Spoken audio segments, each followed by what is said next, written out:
To get three images of a single object one should have two plane mirrors at an angle of, two plane mirrors को हम कितने angle पे incline करें ताकि एक object की तीन इमेज बन जाए। तो वैसे तो ये सिंपल ही है, वो एंगल 90 डिग्री होगा। अगर आप 90 डिग्री पे अलाइन करोगे तो एकदम कॉमन सेंस स्टफ है कि तीन इमेजेस बनेंगी। एक बार मैं आपको बना के दिखा देता हूँ और फिर हम फॉर्मूला भी समझेंगे, वो फॉर्मूला क्या होगा जिससे हम ये फाइंड कर सकते हैं। जैसे मान लिया यहाँ ये ऑब्जेक्ट रखा हुआ है, इसके कोऑर्डिनेट मान लिया a कॉमा बी है, x कोऑर्डिनेट a है और y कोऑर्डिनेट v है। ये मान लिया एक प्लेन मिरर x एक्सिस पे रखा है, एक y एक्सिस पे रखा है। ठीक, अब इसकी कितनी इमेजेस बनेंगी? इसकी तीन इमेजेस बनेंगी। कैसे कैसे बनेंगी तीन इमेजेस? तो एक तो बनाएगा ये वाला मिरर m1 जो x एक्सिस के अलॉन्ग मिरर रखा हुआ, वो बनाएगा यहाँ पे एक इमेज। तो एक इमेज तो आपकी यहाँ बनेगी, I1 कह देता हूँ मैं इसको। इसके कोऑर्डिनेट्स क्या होंगे? तो इसका सिर्फ y कोऑर्डिनेट निगेटिव हुआ होगा, बाकी x कोऑर्डिनेट सेम रहा होगा। तो ये a कॉमा माइनस बी इसके कोऑर्डिनेट्स होंगे। एक आपको समझ में आ गया होगा, एक ये जो वाई एक्सिस वाला मिरर है ये एक इमेज यहाँ बनाएगा और इसके कोऑर्डिनेट्स क्या रहे होंगे? तो इसको अगर मैं कहूँ इमेज I2 है तो इसका x कोऑर्डिनेट निगेटिव हुआ होगा, तो माइनस a कॉमा बी, ये इसके एक्स वाई कोऑर्डिनेट्स रहे होंगे। अब एक और इमेज बनेगी, वो क्या बनेगी वो समझना। एक इमेज यहाँ बनेगी, वो आप ये कह सकते हो कि वाई एक्सिस वाले मिरर की जो इमेज I2 है उसको ऑब्जेक्ट मान के ये जो नीचे वाला मिरर है इसने एक इमेज यहाँ बनाई होगी, यानी I2 की इमेज x एक्सिस वाले मिरर में यहाँ दिखेगी। या फिर आप ऐसे समझ सकते हो कि जो I1 इमेज है इसको ऑब्जेक्ट मान के ये जो दूसरा वाला मिरर है इसने अपनी इमेज यहाँ बनाई होगी। यानी अगर मैं मिरर्स को यहाँ एक्सटेंड करूँ, ऐसे सोचूं कि ये मिरर्स इस तरह से एक्सटेंडेड हैं, तो एक इमेज ये यहाँ बनेगी। अब आप समझ सकते हो ये I2 की इमेज हो सकती है in the mirror along x axis, और ये आपकी I1 की भी इमेज हो सकती है in the mirror along Y axis, और इसका नाम होगा I3। और इसमें x और y दोनों ही कोऑर्डिनेट निगेटिव होंगे, minus a comma minus B. अब इसके लिए रे डायग्राम क्या होगा जिससे ये इमेज का फॉर्मेशन हुआ होगा? तो आप रे डायग्राम और समझ लीजिए कि इसके लिए रे डायग्राम क्या क्या बनेगा। ठीक है, देखिए ढंग से समझिए इसको। जैसे मान लिया मैं सबके लिए बनाता हूँ, जैसे I1 के लिए रे डायग्राम बनाना है, तो हुआ क्या होगा, एक लाइट रे ऐसे आई होगी, यहाँ से रिफ्लेक्ट हुई होगी और इस तरह से ये चली जाएगी। जब ये चली जाएगी, जब इसको पीछे लेके आएंगे तो ये ऐसा लगेगा कि ये कहाँ से आ रही है? I1 से आ रही है। तो ये I1 का रे डायग्राम हुआ। ठीक, इसी तरह से अगर हम I2 का रे डायग्राम बनाएं, I2 का रे डायग्राम देखिए, एक लाइट रे ऐसे आई और यहाँ पड़ी वाई एक्सिस वाले मिरर पे और यहाँ से ये रिफ्लेक्ट हो गई। ठीक, इस राइट रे को अगर हम पीछे बढ़ाएंगे तो ऐसा लगेगा कि ये कहाँ से आ रही है? ये आपकी I2 से आ रही है। तो ये I2 का रे डायग्राम हुआ। ठीक है, अब I3 का रे डायग्राम कैसा बनेगा वो समझिए।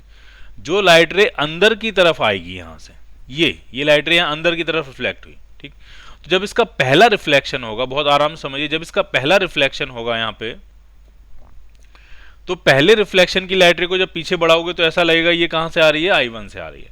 लेकिन जब I1 से आती हुई लाइट रे का ये जब दूसरा रिफ्लेक्शन होगा ये,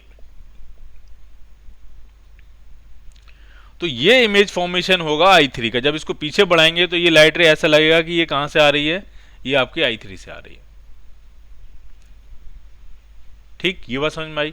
तो I3 के लिए जो रे डायग्राम बनेगा वो ऐसा बनेगा, एक लाइट रे आई, पहले एक्स से रिफ्लेक्ट हुई और एक्स से रिफ्लेक्ट होने के बाद जब वो दोबारा वाई से रिफ्लेक्ट होगी तब जो इमेज फॉर्मेशन बनेगा वो किसका बनेगा? वो I3 का बनेगा। क्लियर? तो अगर तीन इमेजेस बन रही हैं तो इसका मतलब दोनों प्लेन मिरर्स के बीच में कितना एंगल रहा होगा? 90 डिग्री। ठीक है, अब आपको फॉर्मूले से करना है तो फॉर्मूला समझ लीजिए। सिंपल जो फॉर्मूला होता है वो आपका होता है 360 अपॉन थीटा, ठीक, माइनस 1। अब आपको तीन इमेजेस चाहिए तो इसका मतलब नंबर ऑफ इमेजेस का फॉर्मूला ये, अगर दो प्लेन मिरर्स के बीच में एंगल थीटा है तो इसको हमने 3 के बराबर पुट कर दिया, तो 360 अपॉन थीटा जो है वो 4 हो जाएगा। तो यहाँ से जो थीटा आएगा वो आपका आ जाएगा 90 डिग्री। बाकी इसमें और खेल भी होते हैं, ग्रेटेस्ट इंटीजर पार्ट भी लिया जाता है इसका, और इवन ऑड का खेल भी होता है, इंटीजर फ्रैक्शन का भी खेल होता है। अभी हम उतने ज़्यादा डिटेल में नहीं जाते, वो फिर थ्योरी का पार्ट हो जाएगा, थ्योरी पढ़ाने जैसा हो जाएगा पूरा। ठीक है, अभी हम सिर्फ अपना क्वेश्चन कर रहे हैं। अब जैसे अगला क्वेश्चन है कि उसमें कह रहे हैं कि दो प्लेन मिरर्स हैं 60 डिग्री पे इंक्लाइंड है, तो ये जब 60 डिग्री पे इंक्लाइंड है तो भी यही फॉर्मूला आपका एप्लीकेबल होगा। कितनी इमेजेस बनेंगी? Total number of images, so it is 360 upon 60 minus 1। तो कितनी इमेजेस बनेंगी आपकी? टोटल 5 इमेजेस बनेंगी। C part.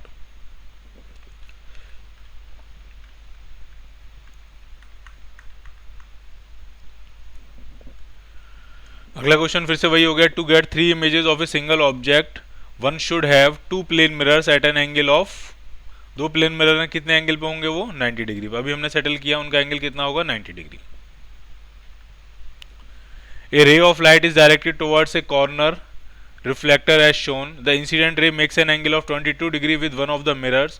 At what angle theta does the ray emerge? ठीक है, ये 22 डिग्री पाया है, तो ये कितने एंगल पे यहाँ से इमर्ज करेगा। ठीक है, तो समझिए, अगर ये दोनों मिरर्स एक दूसरे के साथ 90 डिग्री पे हैं तो ये इंसिडेंट रे और रिफ्लेक्टेड रे एक दूसरे के पैरेलल होंगी। यानी अगर इसने हॉरिजॉन्टल से 22 एंगल बनाया है तो वर्टिकल से कितना एंगल बनाया होगा, तो वर्टिकल से ये एंगल आपका रहा होगा 68 डिग्री, और ये रिफ्लेक्टेड रे भी पैरेलल होगी, इसका मतलब इसने भी वर्टिकल से कितना एंगल बनाया होगा 68 degree. So your answer is B part. When a plane mirror is placed horizontally on a level ground at a distance of 60 meter from the floor of a tower, the top of the tower and its image in the mirror subtend an angle of 90 degree at the corner of a mirror nearest to the foot of the tower। बना लेते हैं diagram. ये surface है, मान लिया horizontal surface है, ground है, level ground, और यहाँ पे ये टावर है। ठीक, और एक प्लेन मिरर यहाँ कहीं रखा हुआ है। ठीक है, एक प्लेन मिरर बना लेते हैं, मान लिया यहाँ पे कहीं ये प्लेन मिरर रखा हुआ, इतने हिस्से में ये प्लेन मिरर रखा हुआ है। एट ए डिस्टेंस, कितनी डिस्टेंस पर रखा हुआ, 60 metre from the foot of a tower, और जो टावर का टॉप है और जो उसकी इमेज है वो मिरर पे कितना एंगल बना रहे 90 डिग्री, लेकिन मिरर के कौन से हिस्से पे, उस कॉर्नर पे जो कि फुट ऑफ टावर के नियरर है। ठीक है, यानी इस पॉइंट पे, ये वो पॉइंट है, तो एक लाइट रे तो आपकी यहां से आएगी,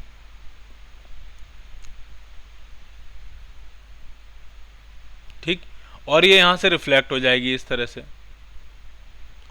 और ये ऐसा लग रहा होगा कि ये कहां से आ रही है, कि टावर की इमेज से आ रही है, ये टावर की इमेज होगी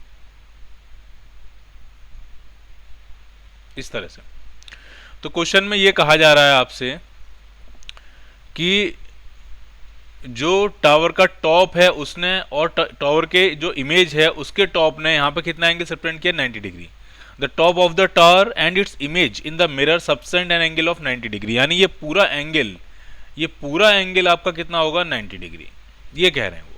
इसका मतलब आधा एंगल कितना रहा होगा 45 डिग्री। तो टावर की हाइट पूछ रहे हैं, अगर ये आधा एंगल 45 है, इसका मतलब इसकी ये डिस्टेंस और टावर की हाइट दोनों सेम ही होंगी, और ये डिस्टेंस आपको दिए 60 मीटर, तो टावर की हाइट भी कितनी हो जाएगी आपकी 60 metre. So your answer is B part.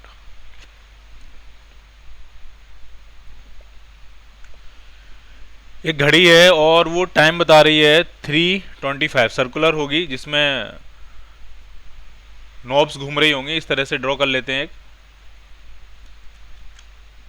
3:25 बता रही है वो। ठीक है, तो ये कुछ इस तरह से हमें समझ में आएगी।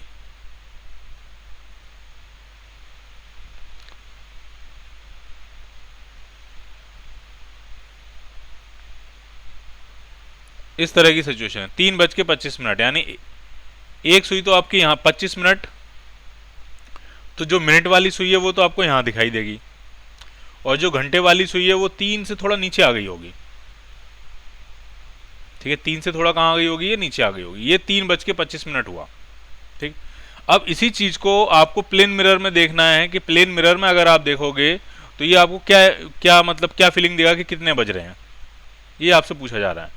मान लिया घड़ी में सिर्फ पॉइंट्स बने हुए हैं, ये डैश लगे हुए हैं, नंबर्स कहीं नहीं लिखे हुए हैं कि यहाँ 12, यहाँ 1, यहाँ 2, यहाँ 3, ऐसे नंबर कहीं नहीं लिखे हुए हैं।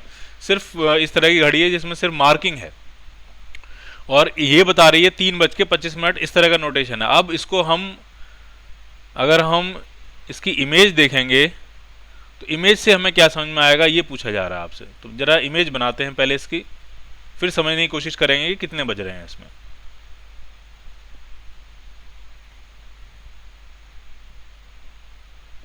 ये हम इसकी इमेज बना रहे हैं। ठीक, तो ये जो पॉइंटर है ये यहाँ पे शो करेगा इस तरह से, और ये यहाँ शो करेगा। ये है 3:25 की मिरर इमेज। अब आप बताइए, अगर आपके घर में ये घड़ी लगी हुई है, ये ओरिएंटेशन है, तो इसका मतलब कितने बज गए।